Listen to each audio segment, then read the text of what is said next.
Yup. Oh, man. Ugh. Guys ready for some Mank? Yep, ready to talk about... You guys ready for some Mank? Ready to talk about a movie about a movie? Yeah. The movie about a movie about a Fincher movie. David Fincher's brother? No, he's his It's father. his daddy. Oh. It's his late father. Yes. Oh, so he wrote this before he died? Mm-hmm. Yeah. Oh, shit. What's Jack Fincher famous for? I mean, I guess I could just click. Nothing. This was it. His late father. That's it. So David Fincher was like, Dad, I want you to write a screenplay about early film. No, his dad wanted to do it, and he did it independently. So his dad was like, I want to write a film about... Let's save it for the podcast. Okay, I guess. I don't know. I don't want but see, I don't want to because I asked this question specifically because I didn't want to seem like an idiot on the podcast because I didn't know this. Okay. Because I didn't do my research. Clearly. that's to type. Eat my asshole. No way. Your asshole's a casserole. I'm not getting near that thing. Don't fucking clearly. Sorry, other shit's been on my mind. You know, I'm the one who does research. Alex does some. Yeah. Man. You're making me angry right now. We'll have to go back to the Macbeth episode and hear Jeff going through his notes.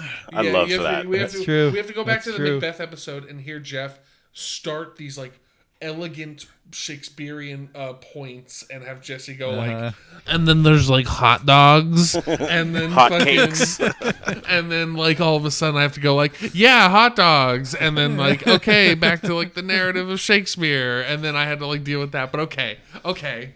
And I'm just hey, do you think Marion Cotillard would have been better casted if it was Armie Hammer? If it was a man. Oh man, this is good. They say you need to get fired up before you do content, so now I guess I'm fired up. It's contentiously content with his content. I'm gonna tell you who asked Jack Fincher to the Sadie Hawkins dance in 6th grade, bitches. That's how much research I'm gonna do. Yeah, got it. Yeah, no, it was his papa. His pop wanted to write a thing. And so he wrote a thing. I didn't just... And then, I guess his dad really was in love with film. Yeah. And then, Fincher tried to get it made for 20 years, but nobody wanted to make it. Interesting. It's supposed to be done in 96 or 97, I think. That was the plan, and it got shelved for a little. And then his father also wrote a biopic about Howard Hughes that eventually turned into The Aviator. His dad was a big lover of early Hollywood. Yeah. People forget about Howard Hughes being a big filmmaker sometimes, they just think of him as the aviation pioneer and king, but that dude was John Ford level of I need to make these movies that are just fucking humongous spectacles of Yeah, but he only made 3 of them. Exactly, because I think his he made a couple in health. 1930 and then one in 45 or something. Yeah, he was a weird guy. Yeah, he was a weird guy. Not that you could tell from the movie. Yeah. I carry bars of soap with me in my pocket all the time. And that's our lead-in, folks. Welcome to the Reel Weirdos podcast. Episode number something? 8? 10? We're in 8, 9, 10? I think we're 8. I don't know. We just recorded David Fincher verse. We did the David Fincher verse. I think that was 8. I think this is 9. I think that was 9. I think this is 10. No, if this is 10, we gotta... It doesn't matter. No, because if it's 10, we need to celebrate. Oh, really? Double digits. Do you have some birthday cake and candles and it's stuff? 10 episodes. I don't know. Yay! Let me pull up our Spotify. Let's figure this out.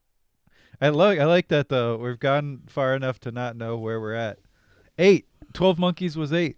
So that means this is 10. Oh, all right. Nice. Well, happy 10th episode. snap. Big milestone, friends. Oh, man.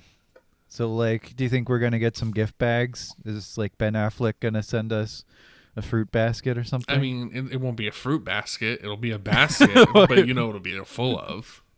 No, I don't. Well, I mean, where do we work? We work in the Emporium. What does the Emporium make? The Emporium makes butt plugs. Well, that's what we're going to get then. We'll get a basket. Nobody will understand this reference, and that's okay. We'll get a basket of butt plugs from Daddy Benny. Daddy Ben. I want the one Old he used Papa in Good Will Ben. Hunting. Shit. The what? Oh, the one he used in Good Will Hunting. Yeah, How will you know it's that one? That's the thing, though. Like, because it has an extremely thick Southie accent. it just looks like Matt Damon's face. Yeah. That's Ben's favorite. Oh, did we make fun of Ben Affleck last episode too? I think a little bit. I like during the Ben end. Affleck. I don't know. For some reason, he's funny. Yeah, he is. Ben, if you're listening, you're ready to have you on at any time. Come on, we'll make fun of Armageddon with you. Exactly.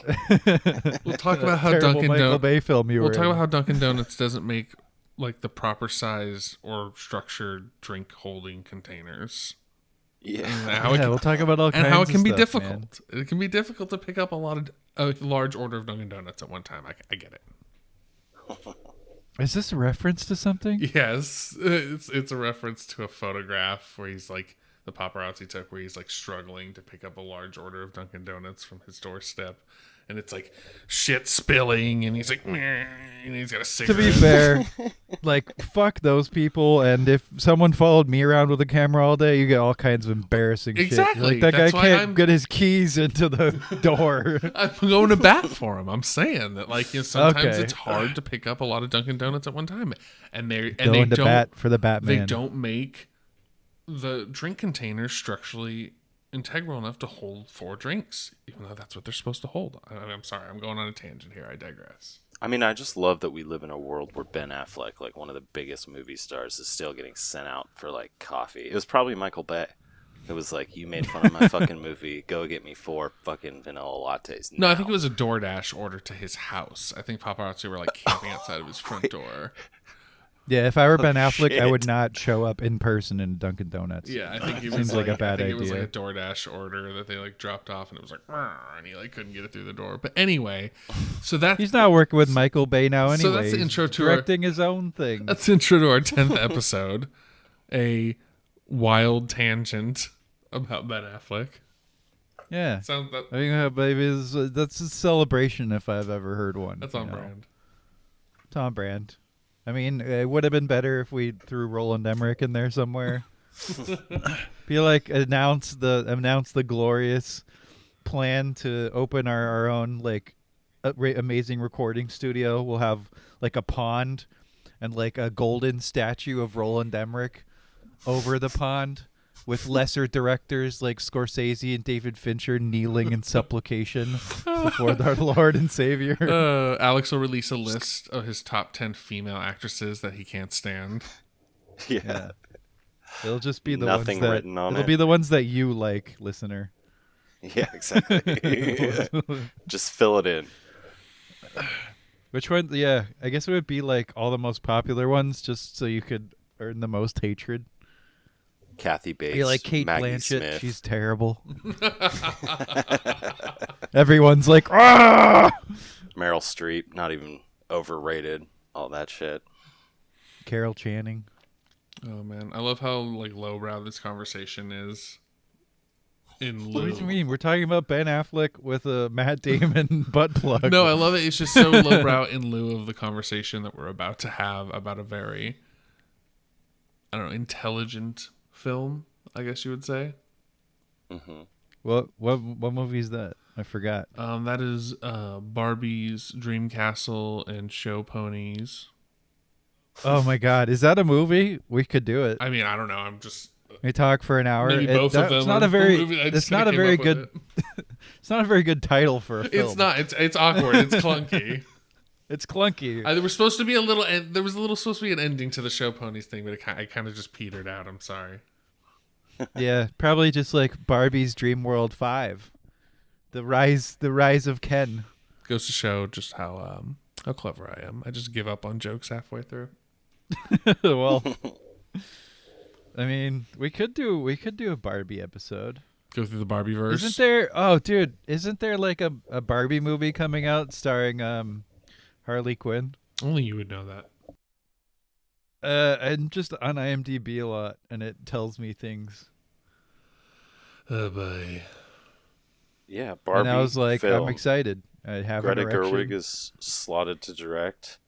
Anne Hathaway and Margot Robbie, I think, are the only two in the That's cast it. at the Margot moment. Robbie. That's their name. Pay attention, folks. What's- Coming down the line. So what? Why do you hate Margot Robbie, Alex? Well, there are many things I could say, but it all kind of boils down to one thing, and it's just the fact that she's a woman. I'll just get really dry and cut with it. Jeez. No subtlety in that humor. I'm not sure about this joke, guys. I don't know if it'll land as well if we don't spice it up a bit. Like I said, we'll have plenty of time to go over the Steel Magnolias and the Yaya Sisterhood movies at one point. Just poisoning the audience. So Alex didn't show up today for this recording for some reason. Right. We don't know what he was saying. It's just blank. Like, cut the W over with just like a duck. Oh, Oh boy. man. That'd be a great idea if somebody's like audio doesn't work. At some point, we'll just dub you in with a duck. That would be, That would the be least. Just hilarious. release it without saying Nobody anything. would listen to that. It'd be so annoying for an hour and 15 minutes. Yeah, that's a good point, Well, Alex. but it's like, Yeah.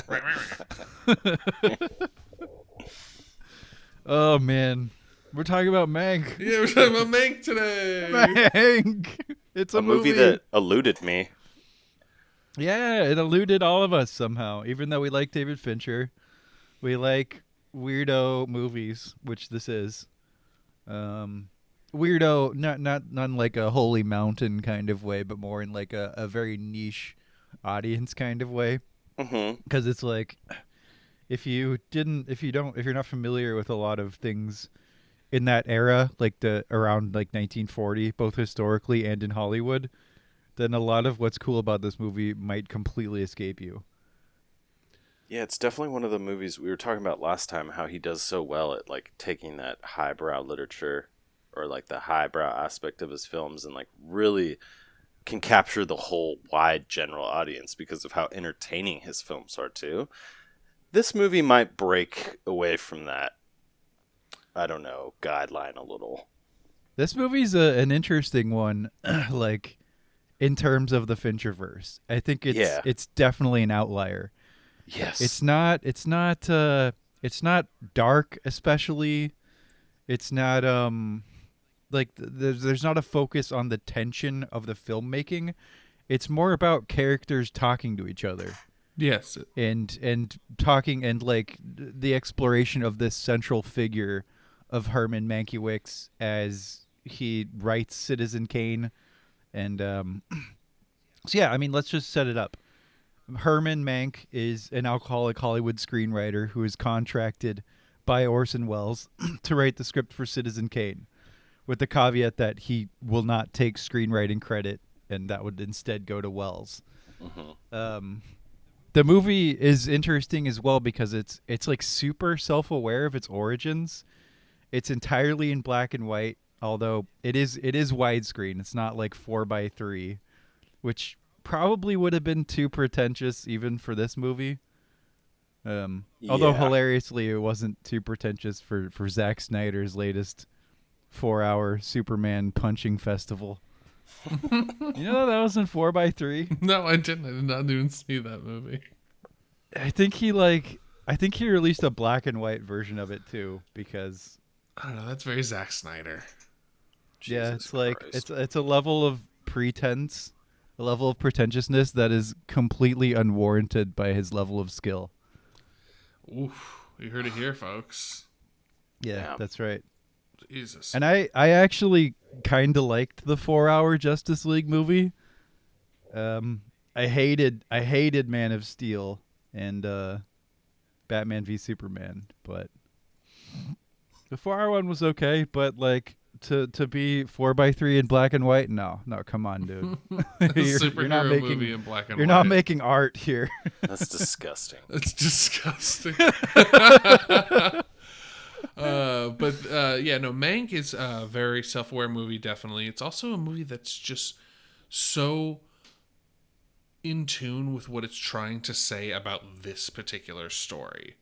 And that's really refreshing when you're looking at like this type of biopic, I guess you could say, type movie, this exaggerated nonfiction, because it really looks into more of the characters who made Citizen Kane. Like, Citizen Kane is mentioned as far as the story of the movie very infrequently. It's such a minute part of what this movie's about. It's more about old Hollywood, the kind of the dying throes of these large studios and how they were trying to cling on to kind of an industry that was suffering from war and from recession and depression and etc. and politics. And it's about kind of the influence of Hollywood in politics, which I thought was interesting. But as far as the way the movie is shot, I mean, it's still just so Zack Snyder. I mean, it's just, the atmosphere is brilliant. There's this, I know, it's so gorgeous. I know you want to talk about it. Wait, Alex. Wait. Who's gonna tell him? Yeah, I don't know. I didn't know if you were gonna stop him. I know what I did. Fincher. You did. There you go. All right, I'm retaking that. This is the preeminent new Zack Snyder film after Army of the Dead. Sorry. That terrible piece of crap. All right. But no, yeah, dude, all old Hollywood is presented here in all of its CD glory. You have the old Hollywood land sign. Everybody smokes. You get to see representations of legendary producers at the time, like Louis Mayer from MGM and David O. Selznick, whose name is just burned forever in my brain from seeing like thousands of movies he's produced. You have Orson Welles there for a few scenes.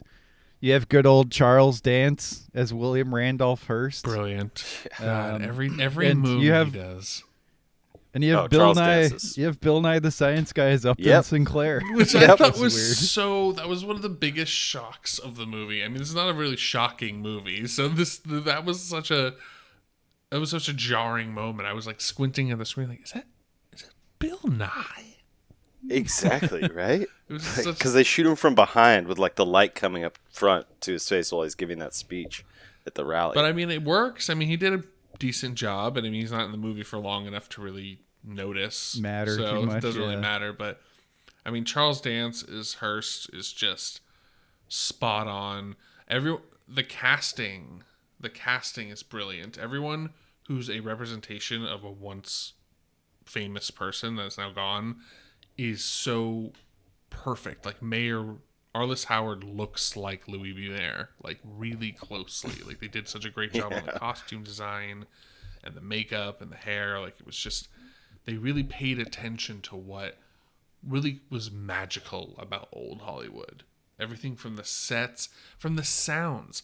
Like there's this reverb, this echo and reverb that's going on the entire movie, and it's so reminiscent of being shot in an old Hollywood soundstage before they had like all the sound dampening. It's kind of like listening to me talk in this room that I'm in. It's very echoey and reverbed and it sounds like a big studio set, and that's so, I don't know, that's just so sweet. It's so endearing to old Hollywood.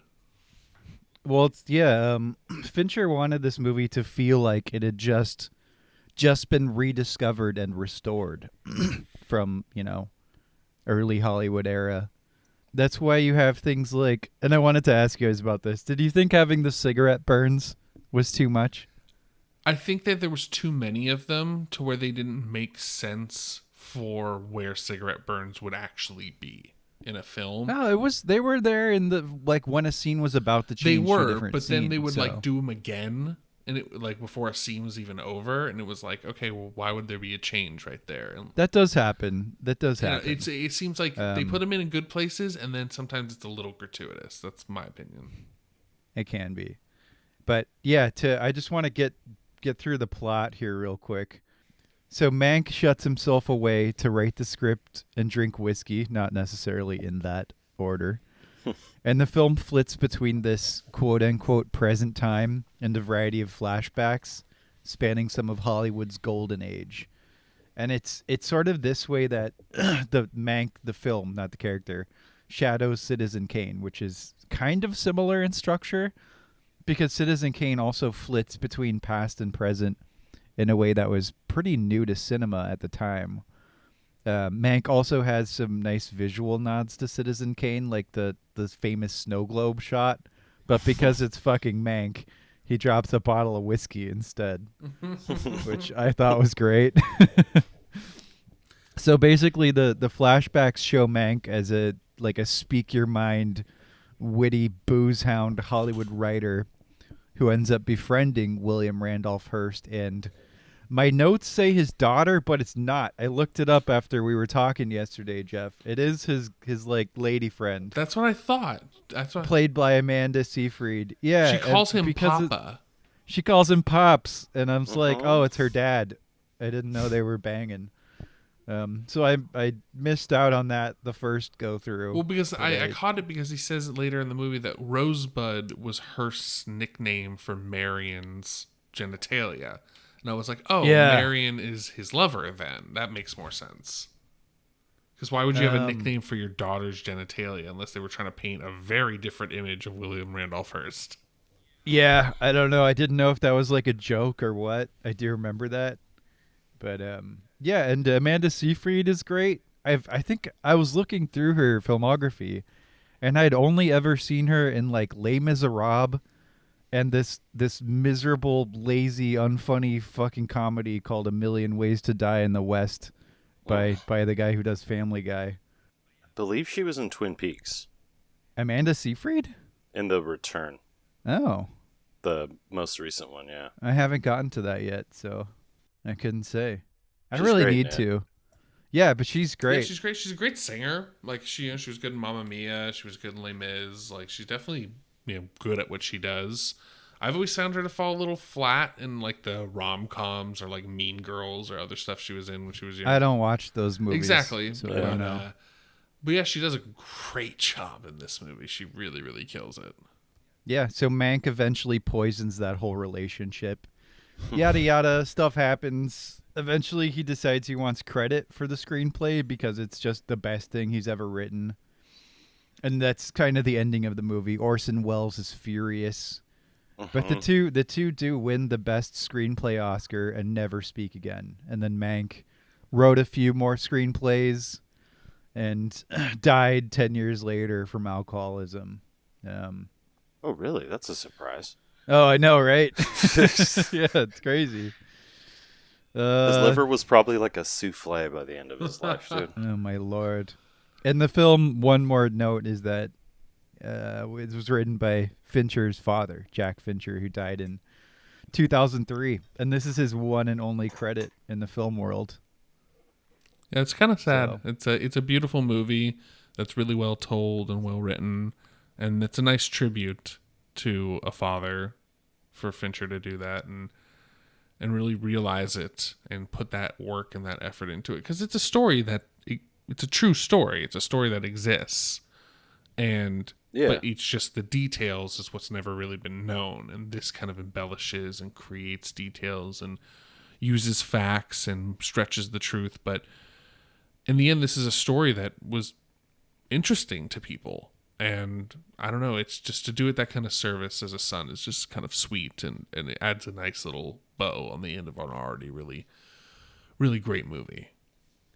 So I'm getting the sense that Jeff really likes this movie. Oh, I mean, I love old Hollywood. I love just this era, these actors. I'm a huge Gary Oldman fan. Like, this is just checking all the boxes. I'm a huge Charles Dance fan. Like, this is a big one for me. The guy who played Orson Welles was great, I thought. His voice was so spot on. He nailed Orson's voice. His voice was perfect. Yeah. Alex, did you like Mank? What did you feel about Mank? Give us your broad strokes.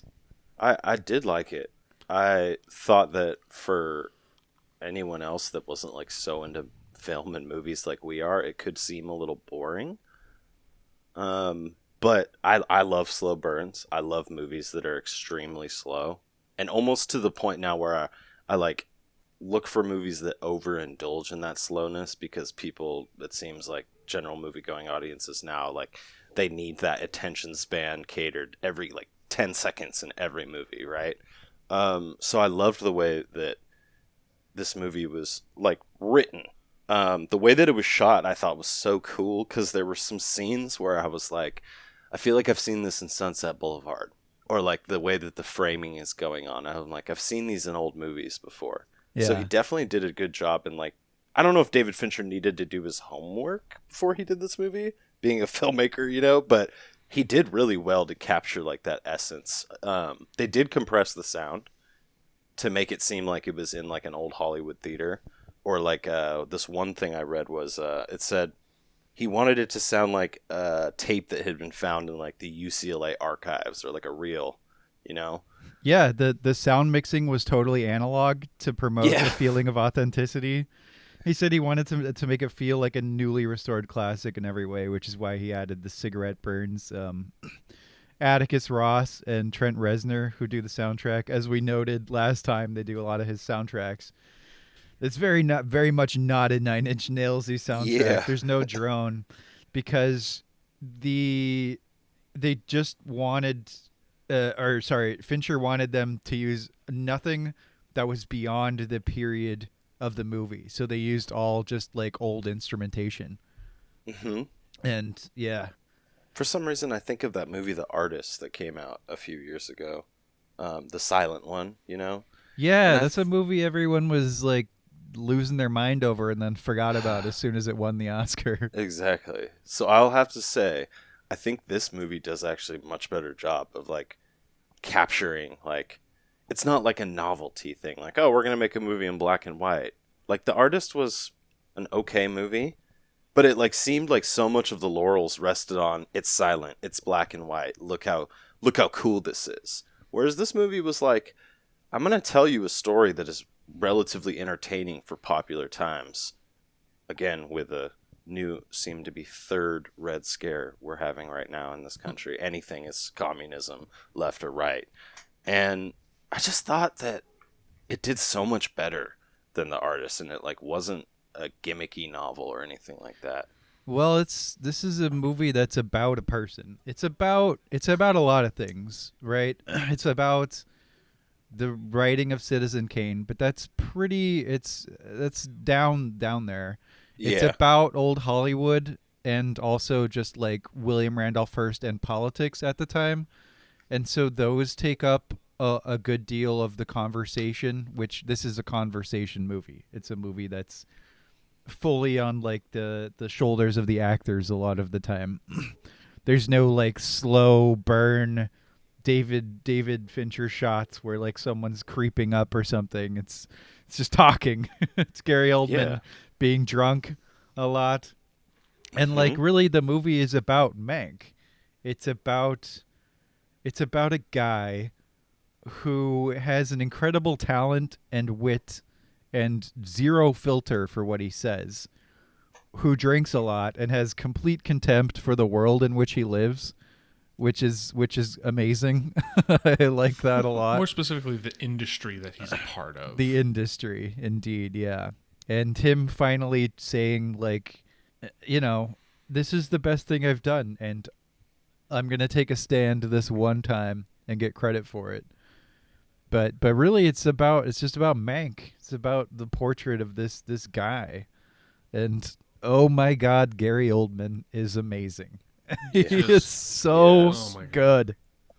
He just beautifully illustrates this kind of, he has that swollen nose and that kind of like, not rosy face because it's black and white, but you can see like the blemishes, you can see the telltale signs of alcoholism on him, and he acts them so well. He acts like somebody who has been drinking for so long in a professional industry would act. Like, he's still able to carry himself for the most part, beyond one particular scene. For the most part, he's able to carry himself, he's able to conversate, but he always seems it's pretty half in the bag at the most point. But there's just so much to this movie as far as like shot composition that's brilliant, that I wanted to just touch on for 1 second. Is we were talking about black and white, and black and white is not something that's easy. It's not something that you just flip on your camera and you're like, okay, now it's black and white and there's no color and I don't have to like worry about the color. It's so, I would say it's even more difficult, or at least as difficult, as far as like balancing light. You have very few highlights to play with, so it's all about your whites and your contrast and how bright your lighting is. And my goodness, does this movie do that so brilliantly. It balances lighting with the black and white contrast beautifully, and as a photographer, it just kind of tickled me there, so I wanted to take mention of that. But yes, Gary Oldman, that cast is definitely just perfect for this movie.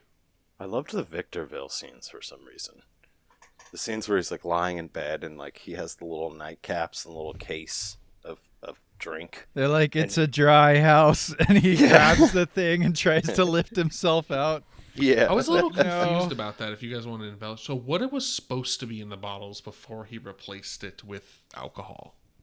It was Seconal. So that's just like it's a sedative. It's like a barbiturate, yeah. Yeah, so it was supposed to because they wanted him to sleep. Okay. They wanted him to sleep because he was injured? Yeah. Or because he was going to have alcohol withdrawals?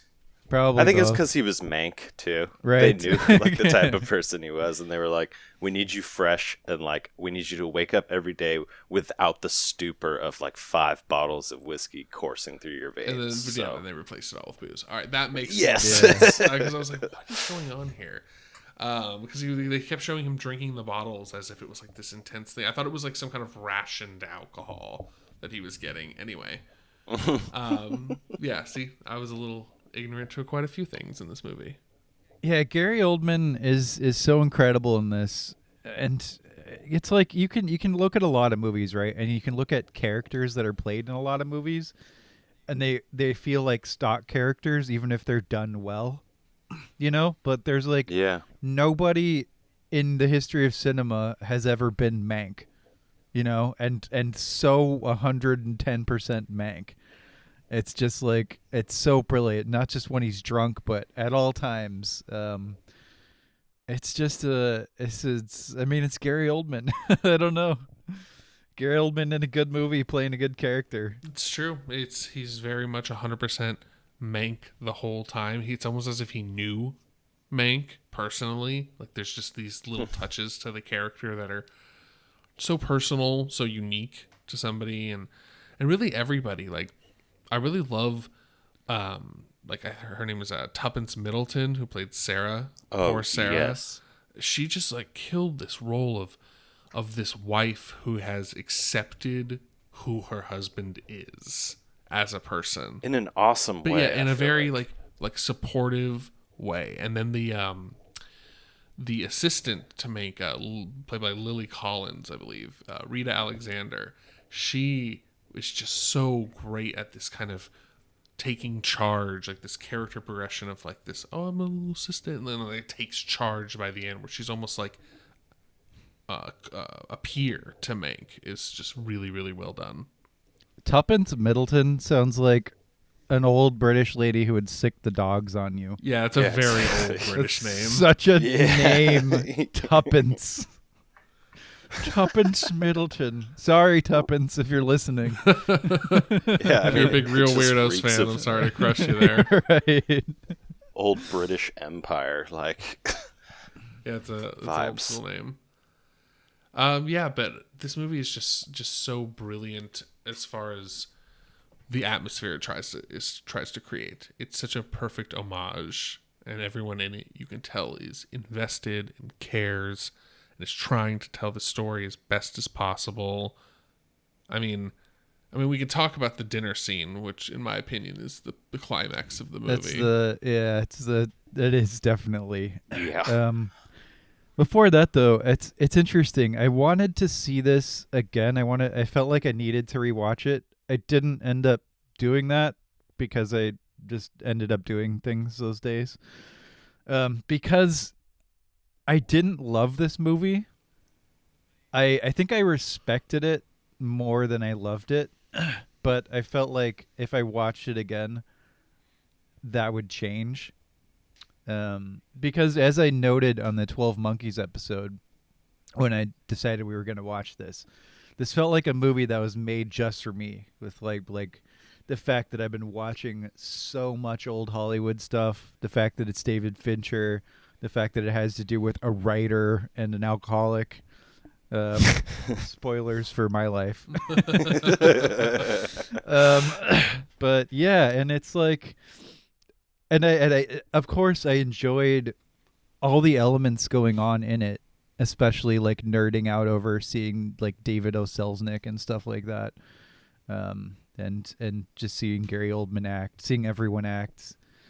But I think there were moments when my mind just started to wander when they were sitting and talking about like politics of the time. And it's just like boom, boom, boom, boom, boom, boom, back and forth, back and forth, back and forth. And it's like they're talking about something that doesn't, it's not like, it's not centered around what Mank is doing or what anyone is doing. It's just like, let's talk about what's happening in the world. And I'm like, Yeah. cool. And then my brain wandered, you know?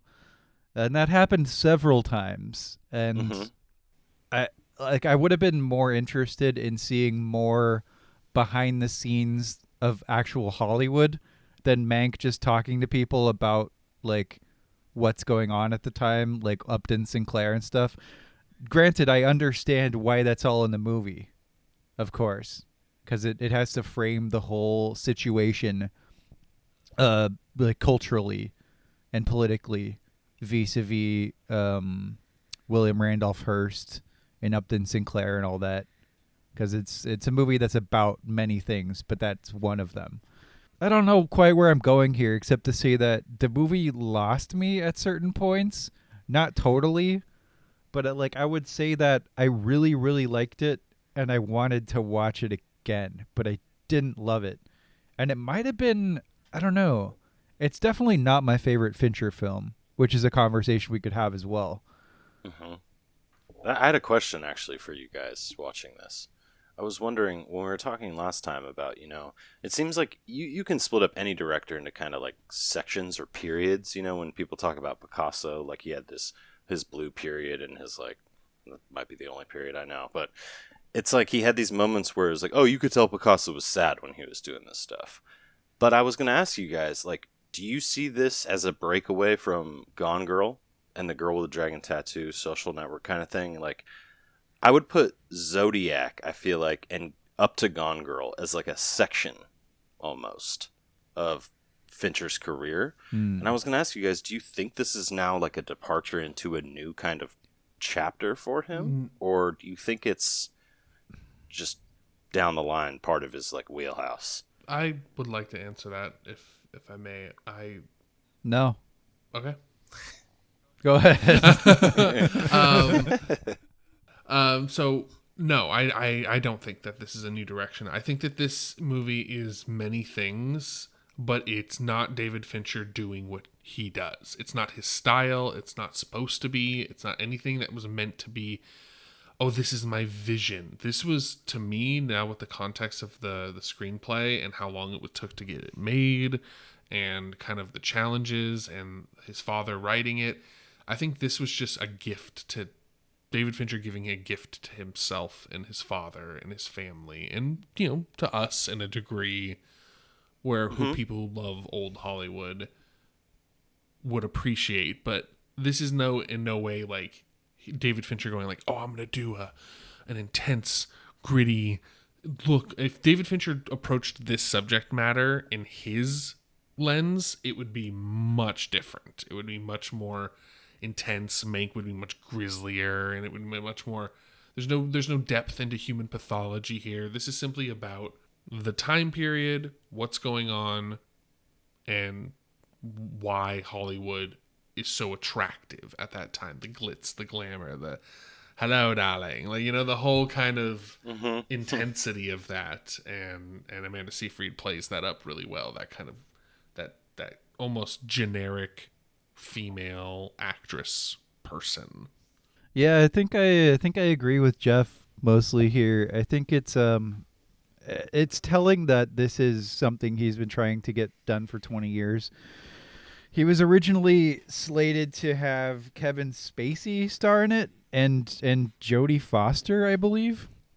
But the studios were like, no, we're not going to make this like weird movie in black and white that nobody's going to see. And, fair enough. They're probably right, which is why like Netflix is the perfect venue for this. I believe that Fincher now has a 5-year deal with them or something. 3-year deal, 3-picture deal. I don't know. He's going to be making some Netflix stuff, Cool. which is cool because he can do whatever the fuck he wants. And that's the reason to do it. It's like, he's stated as much. He's like, they'll just let me do whatever as long as I, bring whatever niche audience I have to Netflix. Yeah, I think that's like Jeff's point about it being kind of like a personal thing. This would be a good like time period or contract with Netflix to kind of do those things where it's kind of like, this isn't for your kicks, right? It's for mine. Like, I don't know, like it's hard with art, right? Because you can say, oh, it only matters like what the artist wanted to say, but when you're putting art like into some type of legitimate bona fide industry and trying to like make money from it, you can't just fall back on the art for art's sake thing, Yeah. But I think someone like David Fincher with like his good repertoire of films, like I think after a little while you can do that. You can be kind of like, I'm going to take all this fame, energy, money that I've accrued over my career, and I'm going to try and make something that makes me feel good. And I'm going to enjoy like this process of making it. I feel like Tarantino is probably the best example of a director like that, who just from the beginning was like, I'm going to do what I like to do. Right. But Fincher is such a master of making movies that are like good for a small audience and then also making movies that are entertaining for everyone, that this one just had all of that energy of being like auteur cinema for the auteur almost himself, instead of an audience. Yeah, this is not a broad movie. Yeah. It will not work on a broad spectrum of movie watchers, I don't think. That's why it's perfect for I mean, Netflix. it's not insanely niche. Like a lot of people can enjoy this, but it's not like Zodiac or Seven or something. It's definitely not Benjamin Button. Yeah, definitely. I mean, They're not going to be playing it at movies in the park night, right?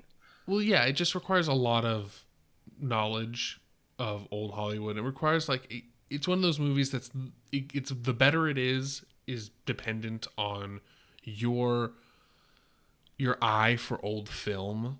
Like, for example, there's a great scene when Mank's brother Joe, I believe his name is visiting him and in Victorville, and it's like Mank is sitting on the porch and Joe's standing across from him, kind of on the road in front of the house. And I believe, if I'm not mistaken, that was supposed to be a nod to Grapes of Wrath, because that was the exact same set as when they're sitting in the cabin and learning that like there's no prospects out in California. When they get the same set. I don't know if it's the same exact set, but it's definitely supposed to be it's supposed to look like the same set. I believe a lot of Grapes of Wrath was shot in Victorville, and to give that kind of Dust Bowl-y desert kind of effect. It definitely has that. And so that just kind of stood out to me. There was a lot of Grapes of Wrath nods. There was a lot of just old film nods in this movie, and I think that kind of enhances and punches it up for people who like movies. And so it's perfect for Netflix because it brings in that little niche. It lets him do this movie he's been trying to get made forever. I mean, it just seems like a kind of a perfect situation, perfect storm of circumstances type of movie. So what? Oh, what? Hey? Sorry, I was going to say there's another scene like that actually, when I think Louis B. Mayer is speaking to his like employees, and he's talking about how he's going to cut their salary, Oh yeah. because of like all the things he needs. And there are characters in the crowd who stand up who are obviously like callbacks to old movies. So there's a woman who stands up in a black dress and a fur along her shoulder, and it's just straight up Norma Desmond from Sunset Boulevard. Oh, nice. I missed that. I love that. We'll talk about Sunset Boulevard a little bit later. But yeah, that's the one that really stood out to me too. When I realized that the movie was like, I was like, oh, okay. I know this is a movie about movies, but it's also like a love letter, to these Jeff's movies. favorite hoping to go attribution. I was hoping to go the whole episode without somebody saying that. A love Exactly. letter to cinema. A love letter to the movies. Like, yeah, okay, Dear I don't get movies. it. Oh, I think I need to say it in more accents, Jeff. It's a love letter to Oh cinema. my god. Fuck you. The French one, yeah, exactly. That'll really get like that. 30% French, Yeah. 70% bad. So I was wondering, like, what was the most what was this movie about for you? Because there's a lot of things this movie could be said to be about. Like, if you were going to distill it for you, what would your answer be? Probably old Hollywood's influence on the greater world around it. Mine would Do you be... mean how sorry, Alex. Jeff, No, do go you ahead. mean how, like, Yeah, elaborate. like, because there's a big part of it there that's them, like, the studio makes these fake movies in order to promote their guy politically. Yes, that's. Is that what you mean? I mean, in more ways than just that. That's definitely the bigger overtone. But there's definitely just a showing of, like, just the influence of Hollywood in general, how it influences people to do things that they may not have normally done, like the guy who directed the fake films, or the actors who are out of work who decided to work in those fake films just because they needed money. So, like, the influence it has around it, where Hollywood can kind of make or break or kill or help people survive. Like, it's this huge, powerful monster. And then as far as, yes, politically as well, there's huge political implications of how Hollywood manipulates people through media and through like this, like, fake advertising. There's a lot of tones of fake news here. They're definitely touching on a lot of things that are very relevant now, and trying to not turn a spotlight on it in a very in a way that's overblown, in a more way that's just highlighting enough, just political undertones about, like, homelessness, socialism, Hollywood influence in politics, fake news. All of that's touched on just enough to where you're like, oh, I see it, and then it's just they go on with the story. So you're saying it's a love letter to the era? No, I'm not saying that. I'm saying it's an That's what he's saying. infatuation document to the genre. Alex, what's Mank about? Yeah, For see, you? I see it almost as like the reversal. Rather, the events of the world are influencing Hollywood, but I see it more as an individual story of this man who is an artist who, like, creates and is good at it, and is kind of like, he's kind of at this point where he's like, you know what, I'm fucking done with you guys. I'm done with this industry, and I've seen, like, the underbelly of this giant beast, and I know who runs this shit. And it's just, you know, that scene, the dinner party scene, he's really just kind of, like, fed up, and I feel like his triumph, at the end, is claiming credit for it. That's, like, his big thing, you know? He's like, no, none of you can have this fucking shit. I wrote this. You guys are all, like, scummy people. And yeah, I don't know. I see it as kind of like the changing morality in a man, or one who finds the disgusting morality lacking in the industry that he is in. Mm-hmm. Oh, for sure. I mean, Mank is a character that is so, I don't know, like, he can tap into a certain thread in my heart that I really resonate and have empathy with, which is this writer, Miserable bastard. Miserable bastard. Miserable writer.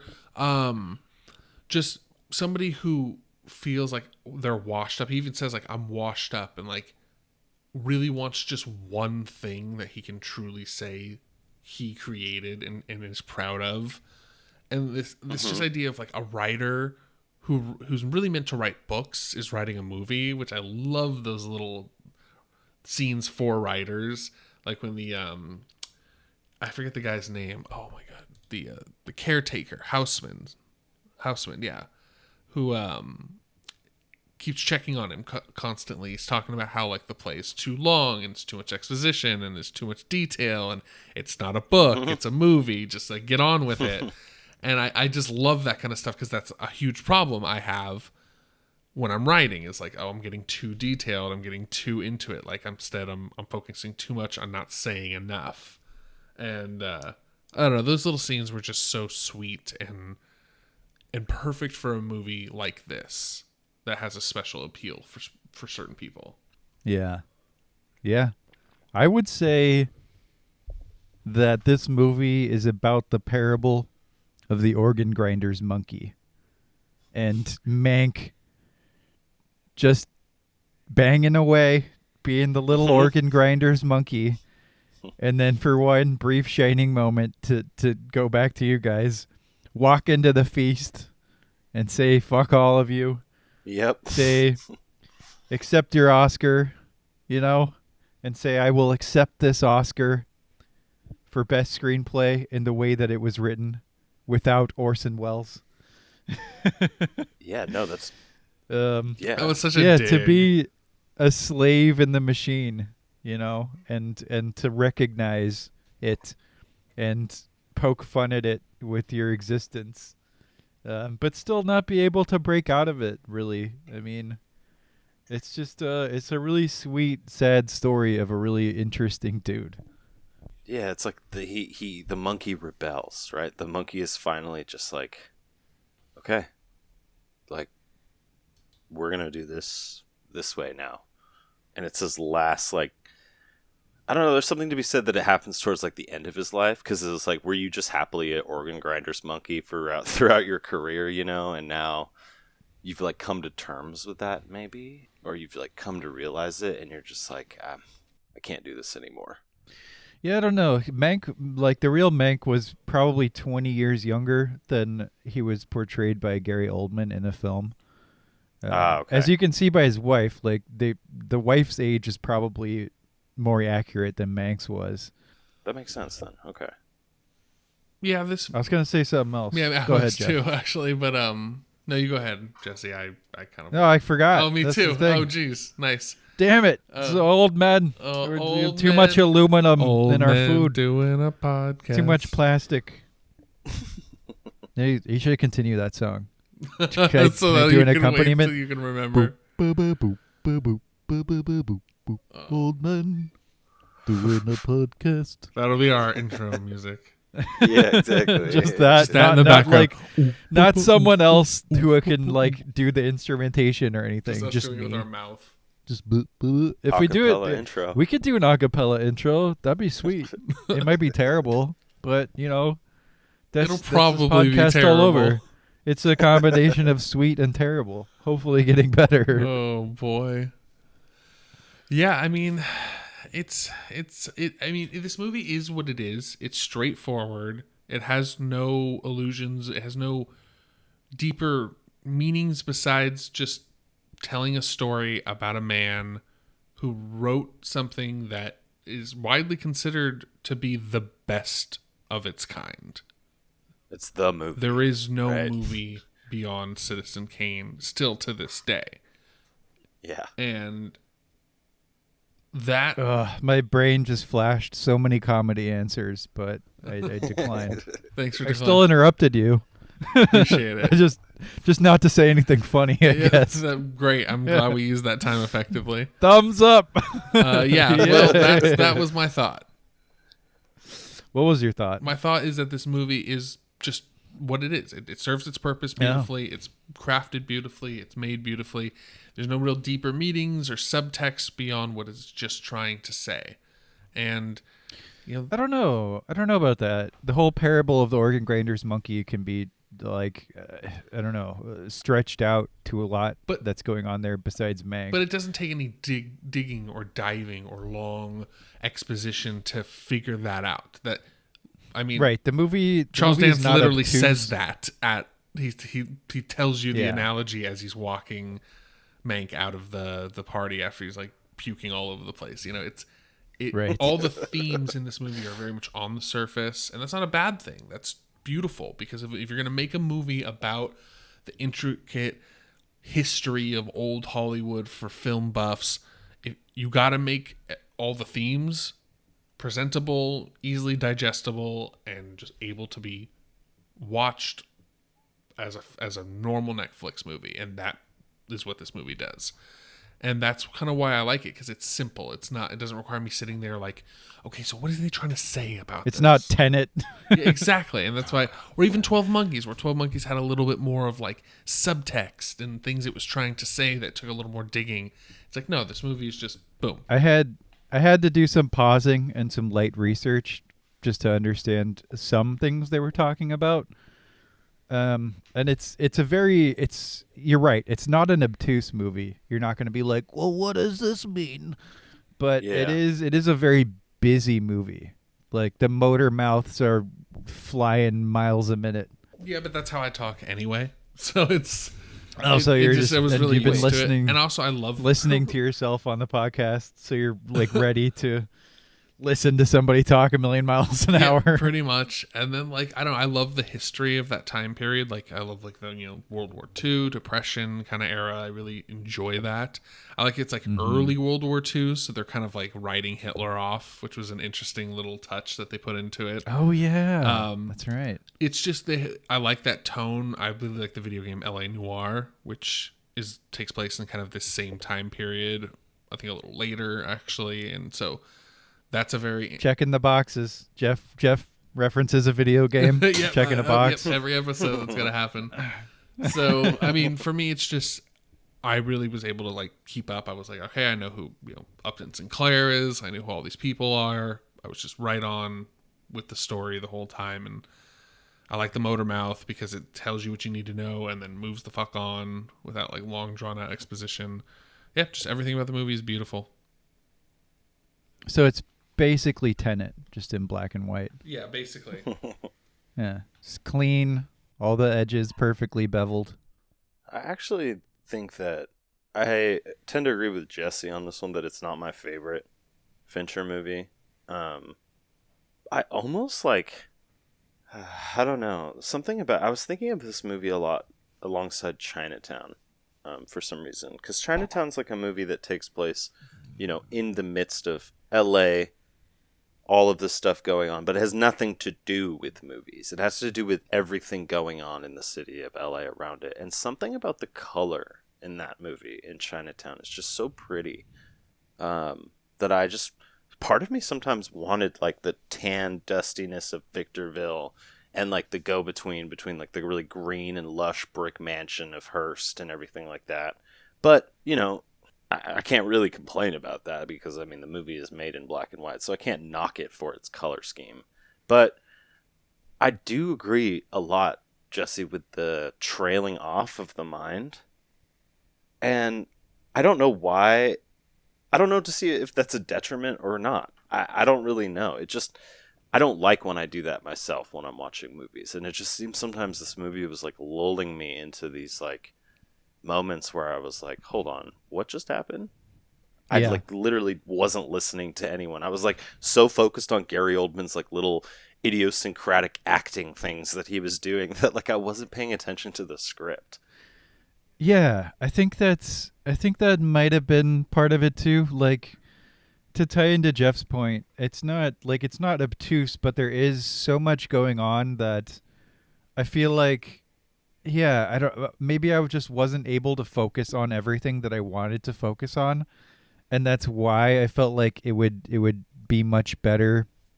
Not that it wasn't good; it was very good, but like I might have loved it on a rewatch where I could like settle down and pay attention to all the elements, as opposed to like cherry picking. I don't know. It is an interesting thought. Like why isn't this my favorite? And it's a little hard to say because it's such a rich time and place, and one that's so tailored to us that it should have been my favorite. I don't know. Yeah. I don't know, but yeah, my brain did trail off, and my brain does not trail off when I watch Seven or The Social Network. And like I said, I don't know if that just has to do with being less interested when they're talking about historical context than I am about like movie stuff. I don't know. I am interested to watch it again though, and I thought it was good. Yeah, I mean, it's not my favorite Fincher movie either, but I also, like I said before, I just don't consider it a Fincher movie. I consider it a Fincher piece. I don't know if that makes any fucking sense at all, but Oh, dude, it's definitely a Fincher movie, but that speaks to how good he is that he can step so far outside of like what we consider him. And like we have no idea what he's capable of compared to him. You know, he knows. He's in full command. And you can see that just on display here. Every scene is like there's no technical faults. The music is great. The editing, the shots, everything's gorgeous. He's still in full command in a completely different type of movie, you know. It's almost like it's like how Denis Villeneuve does a completely different movie every time he does one, and it's always like perfect. And you're like, how are you this good? We'll have to get to him eventually. We'll probably do Dune when it comes out, I would think. yeah, that's probably when we'll do it, because then we can kind of like do the same thing where we go over his movies and then do Dune at the end. I'm into that. I'm gonna freak out over that one. I mean, if it's good. If it's good, Like, yeah. I'll I mean- also probably make us watch Enemy at some point. Okay. I love Enemy. Well, So, my jelly where are we belly. at on Mank? Do we have any more? Do you guys have any more points you want to make on Mank? I'm pretty wrapped up on Mank, my friend. Yeah, I would say that, the only thing I would say is going to the auteur theory of David Fincher. It almost seems like with this film, he's playing around with that as well. Like, he's kind of like, there's a whole push right now to look at auteur theory as a more encapsulating and composite group of people rather than just the director. And I think it's funny that he's making this movie right now that is about, like trying to say like, I'm going to show you the screenwriter behind like this great movie. And you guys always think of Citizen Kane and Orson Welles. But it's cool to see this little sliver of like, no, this is the true like impetus. This is like the driving force behind this movie. Because I had never even heard of this person. I'll have to admit. Before I this don't know if movie I've came seen out. any other movies that he's rewrote. And Orson Welles is just like a titan, both in later on in his career in actual physical size and just like just being the person that he is. The Third Man, The Stranger, things like that. It's like he's just like it almost seems like he spawned Hollywood after he did Citizen Kane. Everything or we know as modern 21st century Hollywood was started by this little rotund theater guy. And I don't know. It's just interesting to see all of the little people and the little things that influence the stuff behind that, I don't know. It's a very interesting. I like it though. I think it's a good movie. Just when we were talking about David Fincher, I don't know. I don't know. This one's hard for me because I don't know if it's just me as a viewer. Maybe I just wasn't paying attention enough, or like I was being too lazy with it. But usually his movies are just like start to finish. I'm just like glued to my seat, ready to go, and I'm just enjoying all of it. So maybe this was him teaching me not to be so, expectant. Be interesting to see what he does next. What kind of project he chooses. Yeah, definitely. Yeah, I'm saying he made this movie with me, Alex Hebert, specifically in mind. Oh yeah, this is a love letter to Alex Hebert. Exactly. Yes. Well, speaking of love letters, I thought this would be fun. So I cobbled together a list from my brain of movies that are about making movies or are somehow about like the film world, because I'm always interested in those. So, and I signposted this to you guys if you wanted to jump in as well, if you had any. But I've got like 10 here, something like that. Oh, okay. I won't go too deep into them. Don't worry. We won't do an hour on each. But I arranged them mostly chronologically. So, Alex, I know you've seen this one. Sunset Boulevard. Yeah. 1950 by one of the all-time great directors, Billy Wilder.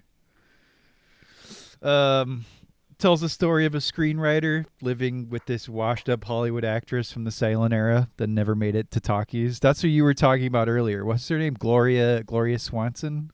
Is that what Norma it was? Desmond. Norma Desmond. Oh, the real life lady was Gloria Swanson. Yeah. Yeah. And it has a really cool art imitates life quality because the lead actress, Gloria Swanson, inhabited exactly this reputation in real life. She was a famous actress in silent movies. Yeah.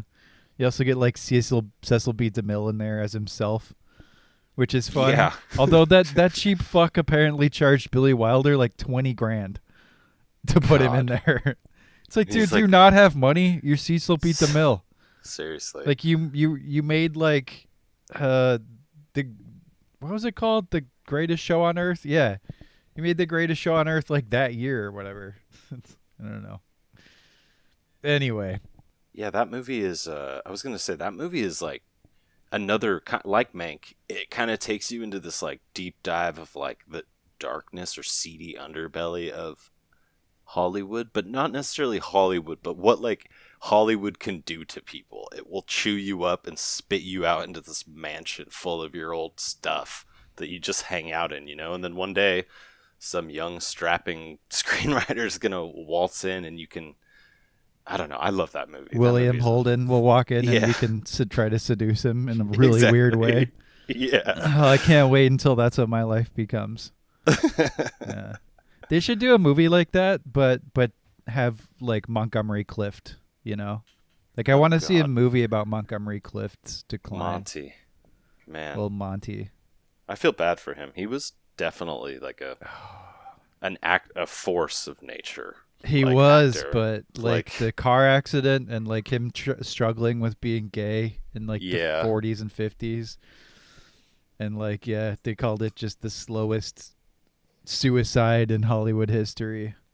He won an Oscar, supporting Oscar for his role in the Trials at Nuremberg movie with Spencer Tracy and like a very young William Shatner, Oh, wow. who plays like the lapdog of the court.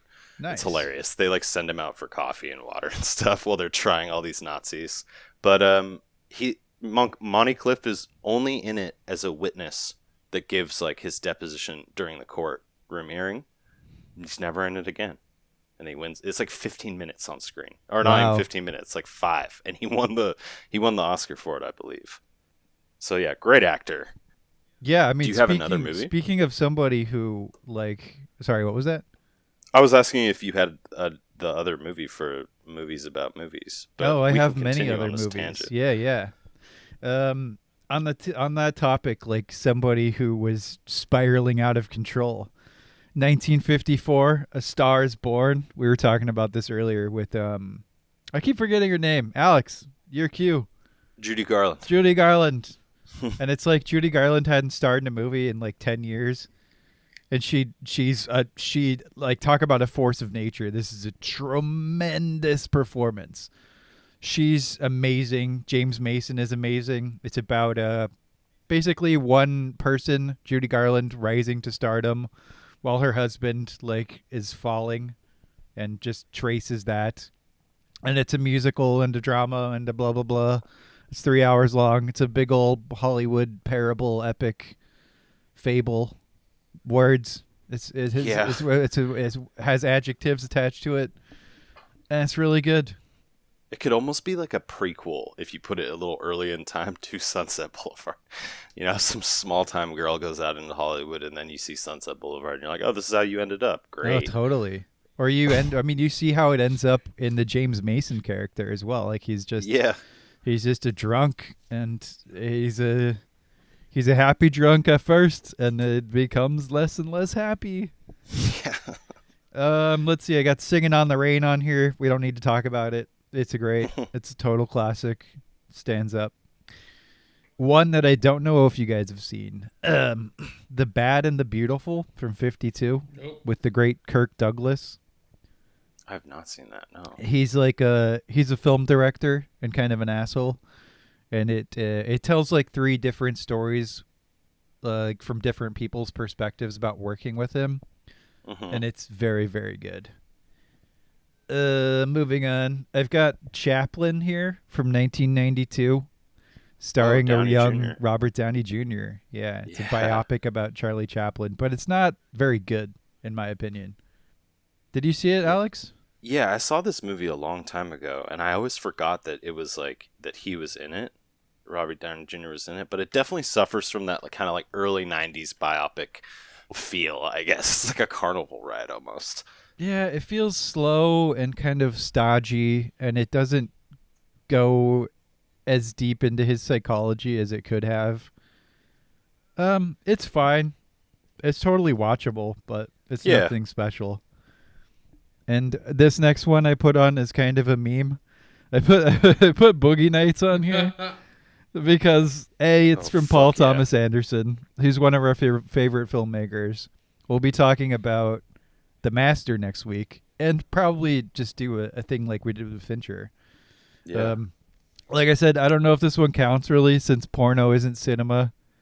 I mean, maybe Lars von Trier would have something to say about that. He did make Yeah. Nymphomaniac, Yeah. but that's a whole other can of worms. But I saw the opportunity to promote Boogie Nights, so I took it. Fuck yeah. Sue me. It's a great movie. We'll talk about it again next week. A little bit. Year 2000, Shadow of the Vampire. About the filming of the 1922 classic Nosferatu with Max Schreck, who in this one is played by John Malkovich, who everybody loves John Malkovich, right? Yeah. I mean, I do personally. I think he's great. Like, how could you not? So have either of you guys seen this one? Nope. I have not. Shadow of the Vampire. That's one to check out as well. It's super good. 2004, The Aviator by Martin Scorsese. Yeah, with of Leo course. is Howard Hughes. Yeah. It's not like the filmmaking element is not the total focus of the film, but it does play a pretty large part. And it's Yeah. just a great movie. It's definitely steeped in that world of like Hollywood and everything, even if it isn't about it. You know, you get Kate Blanchett doing her Katharine Hepburn Yes. and everything. The wonderful Which is- Kate Blanchett just killing Yeah. it as always. Yeah. I got Hugo from 2011, also Yes. by Scorsese, to borrow, once again, Jeff's favorite phrase. It's a total love letter to cinema. Fuck you. Specifically, the work of George Méliès, who was one of the first people to truly be inventive in the realm of filmmaking. He used radical techniques like cuts in a scene to play with space and temporality. Mm-hmm. And he invented the use of black backdrops in a part of a scene so that he could have multiple images on screen at once. We're talking 1911 or something. Yeah. Really, really early. And it wasn't cutting footage and splicing it together later. It was more like people didn't have a concept of what movies were or could be. So they would just shoot something and that was it. But he was like, oh, if I turn off the camera and then turn it on with people in different positions, it gives this illusory, magical nature to it, And you're like, boom, cinema is born very, Yeah. very early on, taking its first little steppy steps. Let's see. I have a note here. Does The Life Aquatic with Steve Zissou count? No. Man, I cannot believe we have not talked about Wes Anderson yet on the podcast. Not in a full-on episode, but when we were thinking about directors the other day, I don't want to say Wes Anderson's at the top of the game, but he definitely has He's at his the top own of game. his game. Yeah. Exactly, right? He has his own little rule book that he's playing by, but we'll get to him probably eventually. But yeah, I would say Zissou. It's like documentarian film, Yeah. It's like if Werner Herzog's best friend had gotten mauled by some random animal out somewhere, he's like, oh, well, I'm gonna go make a movie about me Right. getting my revenge. Yeah, I mostly was just like, that's a wonderful movie. You have Bill Oh, my- Murray not giving a fuck, which is always amazing. His cast, I don't know how Wes Anderson has the pull that he does, but he can literally just pick up the phone and just be like, yeah, you want to come and be in my movie? Okay, cool, bye. Dude, I can't remember what his next movie is, but I was looking at the cast and it has everybody in it. Yeah, It's just seriously. everybody. So maybe we'll get to him when his new one comes out. We'll do a little Yeah. Wes Anderson one. That'd be fun. I got one more, and it's my favorite. Best for last. Motherfucking Ed Wood from 1994. Oh God. It is one of the Shit. best things ever. My personal favorite Tim Burton film, starring Johnny Depp as everyone's favorite hack, Edward D. Wood Jr., broadly known as the worst filmmaker of all time and director of all kinds of awful things, most notably Plan 9 from Outer Space. But yeah, that whole movie is absolutely wonderful. It's probably in my top 10 movies of all time. If I ever make that list, which I probably won't, because I would have to have like 40 things in it. Yeah, I know you guys have seen Ed Wood, Yes, of course. Yeah, that and movie you hated it, is right? intense. I don't hate it. I kind of like that movie. I think I saw it a little too young, to be honest. I was like definitely It's not a big on good like movie, the but I like. Tim What? Burton. I like. He's kidding. I know. He's messing. You got me. You almost got me. Almost gotcha. Tell us what you really think. I love that movie. It's great. The aesthetic's beautiful. It's a beautiful Tim Burton film. It's a good movie. Martin Landau. Yep, Lando Calrissian's in it. Yeah, Martin did- Martin Landau Calrissian as Bela Lugosi. What? Hello? Wow, is this on? Insane. Are we? Am I dead? What's going on? Alex, shit. talk words. You were gonna say Oh my something. God. I was saying that I went a little out of the how do I say this? The like parameters that you set for this movie, because Birdman is one that I think is like about just like it's not even about filmmaking. It's about the making of like drama, you know, following Michael Keaton around as like some washed up superhero star who decides he wants to be serious and make a play off a Raymond Carver short story, and it's very just like in the industry kind of like different actors play like different roles in it, where like Naomi Watts is like an actor and Ed Norton is an actor, and it's like they both are actors playing actors. So it's a very meta, like self-referential movie to the industry. But the two ones that I wrote down were The Truman Show and this movie called The Cable Guy, which is like a dark comedy with Jim Carrey and Jack Black and Ben Stiller. And the reason that I chose these two movies was because it's not necessarily about the industry itself. It flips it, and it's about the people who consume movies, the benefactors almost of this industry. Both have very, very big and overarching themes to say about our consumption and almost addiction to movies and to film, and how it can like The Cable Guy is one that's about a guy who's like he's like in the state of arrested development because in his childhood as a babysitter, his mom would just plop him in front of the TV and then go out and do her thing. So you have this guy who's like grown up consuming movies nonstop, that the line gets blurred between how he's supposed to act in real life and how he's supposed to act in like movie life, I guess. And then The Truman Show, because it's literally about the entire audience focusing in on one guy who's being like set up, right? And it's about our thirst for this industry to just keep giving us like these things that we can consume. And my favorite thing about The Cable Guy is at the end, the TV signal goes out because something happens. And everyone's freaking out because they don't know what to do. They have like no idea what they're going to do, and they all start picking up books and things like that. There's this really nice shot of Kyle Gass at the very end of the movie, just like he finds like Little Red Riding Hood on his couch, and he's like, maybe I'll just consume this instead. So I like those movies a lot because of that.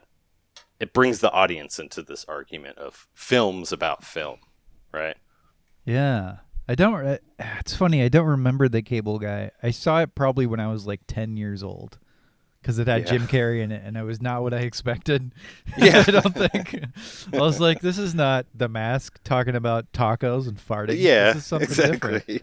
different. But no, I love Birdman, and I love The Truman Show. So, the whole audience element is definitely an interesting one. I could have put. I have more movies flashing into my brain right now. What's that one with Tobey Maguire? Pleasantville. That's what it was. That Pleasantville one. That would have been a good one. Hell yeah. But I've probably said enough. People don't even remember what I already said. All these movies. Watch Ed Wood. For you to have one takeaway, my listener, watch Ed Wood. It's amazing. Jefferson? Oh, yeah. What's up, Daddy-O? What's up? Are you just like eating pickles? I'm not eating pickles. I'm listening to this brilliant conversation about film. I just haven't seen a lot of these, so I'm just kind of like, I'm absorbing your guys' brilliance. All right. Well, I was asking you if you had any recommendations, like apropos.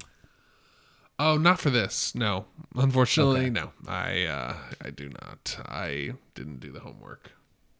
Okay. No, that's fine. Shit. You Once Upon a could Time in recommend Hollywood. The Aviator. Once Upon a Time in Hollywood. Oh man, how did I miss that? Yeah, Me too. I Yeah, don't know. that's probably There's what, just too many. that's probably what I would have recommended. Yeah. You're like, it has Brad Pitt in it. Yep. Exactly. Bruce Lee's in it too. Bruce Lee's in it. Leo. Leo. Yep. Everyone knows. Everyone knows what this movie is. Yeah. If you don't, that's strange that you're listening to us at all.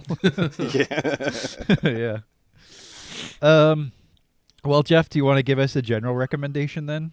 Alex and I won't do one because we've talked at length about other stuff that functions as recommendations. But Yeah. if you watch something sweet this week, Yeah, I've been watching a couple things. First thing is a show on Netflix called Unorthodox. I recommend it. It's very good. It's about a young woman fleeing from a highly Orthodox Jewish life in New York City to Berlin to find her birth mother. It's good. It's gripping.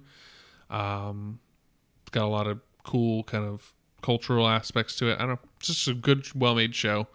And then Critical Role. If you're into D&D and you like watching D&D, Critical Role Season 3 just started, and it's real, real good.